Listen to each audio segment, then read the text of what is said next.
Welcome back into the Sports Source. This segment brought to you by Jinx Logos, and it is a pleasure to do business with Jimmy Andrews and his team over there at Jinx Logos.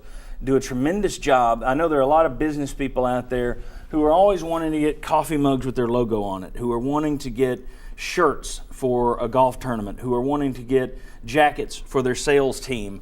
Everything from keychains to luggage to shirts, coats, hats. The perfect group that I have found is Jinx Logos.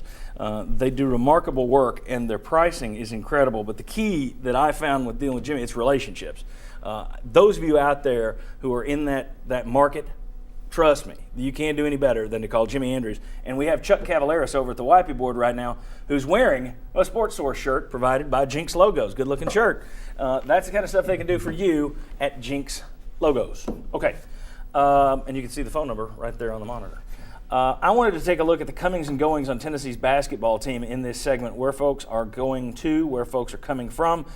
Over at the Wipey board, Chuck is there. If you can just be my Vanna White a little bit. We're going to run through the folks who are incoming. We have Devin Balkman transferring in from a junior college. He initially was with Southern Miss. He was going to be a Southern Miss signee with Donnie Tyndall. Next, you have Willie Carmichael, high schooler, Southern Miss signee again there.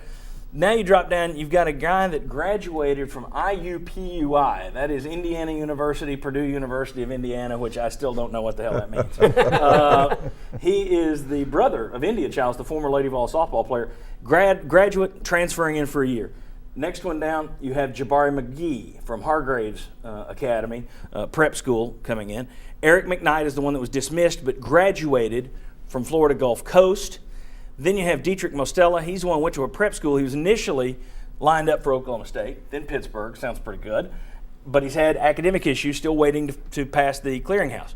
And then you have Kevin Punter, the JUCO transfer who had initially committed to Missouri. Also, Tennessee still chasing Tariq Owens, who signed with Ohio initially. He's looking at UT Martin, and Temple. So UT Martin battling for Tariq Owens.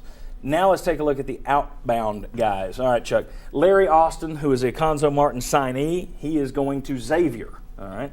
Quentin Chivas, been a player for the Vols. He's transferring out, looking at Eastern Kentucky, Southern Miss, ironically, or Valparaiso. Philip Kofer, this was a Conzo Martin signee that we know Tennessee and Tyndall tried to keep in-house. He's a legacy. He chose Florida State over the Vols. Then you had Jordan Cornish, another Martin signee. He's going to pick this week between Nevada, Las Vegas, Wake Forest, and Nebraska, three pretty good programs. A.J. Davis, transferring out. I have not heard a word about what A.J. Davis is looking at. Anybody? Maybe ACC is the closest thing I've heard, an ACC school. I have not heard a thing. Okay. Darius Thompson. We got him on there and we got transfer question mark because he could come back to Tennessee. But you look at who he's talking to, Virginia, Purdue. And then finally C.J. Turman, Tennessee signee, given his release. He's going to Florida Atlantic, which isn't a big program, but the issue there is Florida Atlantic hired his high school head coach as an assistant. So that changed it a little bit. Chuck, you can walk over and join us over here now. Thank you for being Van. I should have given you more to do over there with a pen or something. Guys, I've heard a lot of excitement about the new guys coming in. They're so much better than the guys who are leaving. Anything that really makes you feel that way, or is that just the positivity of the people that wanted Conzo Martin out of here, so anybody has to beat anybody that was connected to Conzo Martin? It's more of that. If you look at the ratings on the 24/7 composite, there's only one player, Mostella, that has a higher rating than any of the guys that Conzo Martin had in his signing class of his four. Doesn't mean that there won't be more good players and it won't be a better fit. But I think that's a little bit of a myth. Oh, the recruiting rankings are higher than Conzo Martin's. Not yet. There were 41 in the team rankings before that. They don't even have all the guys included because there's some fifth-year transfer guys in there. Plus, when you have larger numbers, then you have a better shot to have your recruiting rankings come up. So I think that's a little bit of, hey, he's better because he's not Conzo. You'd love to have kept Larry Austin and Philip Kofer, I think, from that last class. Austin going to if Tennessee had gotten somebody away from Xavier or gotten somebody away from Florida State, oh, that's great. So right. You'd love to kept those two guys, but I think for next year alone, not big picture, but next year alone, Tyndall's class will have a bigger impact than Konzo's would because of you got some veteran guys, you've got some JUCO guys and some fifth-year guys. And as Vince, you threw it out in between segments here. Also, these are guys that Tyndall has personally picked to fit his style. So they should be a better fit than what Konzo was bringing in for his style. Chuck, your thoughts on? To me, losing Philip Kofor as a post player, where there's such a premium on that, and what you're losing from the previous season, that hurt. Also, I hope they can get Darius Thompson to come back. I mean, I think that gives you a point guard that you've got one coming in, but that gives you a point guard that has been through this league and has an idea of what that is about. Has also helped you win NCAA tournament games. I'm going to agree with Chuck. Darius Thompson, that's a kid that I thought looked like he had a world of potential last year. For some reason, Tennessee fans didn't seem to like him. And I thought, okay, he's a little undersized. He's just right out of high school, and he's playing in the SEC and playing fairly well. And down the stretch, played really well. He was the guy on the court when they made their run against Michigan in the NCAA tournament. So I agree. I think he had promise. You could see an upside with Darius Thompson. I thought you saw when they played him early in the season. Obviously, you're not going to play him in front of Jerron Mayman and Jarnell Stokes.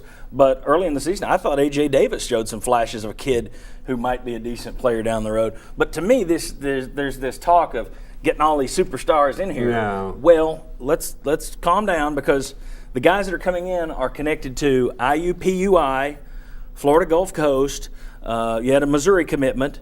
The guys leaving that were such scrap heap, they're going to Xavier, Florida State, looking at UNLV, Wake Forest, Nebraska, Virginia, Purdue. They weren't the junk that they were made out to be. Yeah. These guys that they're bringing in aren't exactly – you're not grabbing guys from North Carolina and Duke. That doesn't mean they're not going to succeed, especially in Tyndall's system, but it's time to tap the brakes on the whole, these guys are so much better. Well, there's nothing that says that on paper. They may be, but there's nothing on paper that says One other thing to me, John, to the Tennessee fans that were so vocal about making a change, I would say be careful what you ask for, because what this has shown with the NCAA rules, it could have been an absolute disaster in terms of the players you would have been bringing in, and it could have set your program back 5 years. Yeah, and credit Tyndall for quickly filling up that roster the way it has. Know somebody that's just excited, and he said he's excited because of the unknown.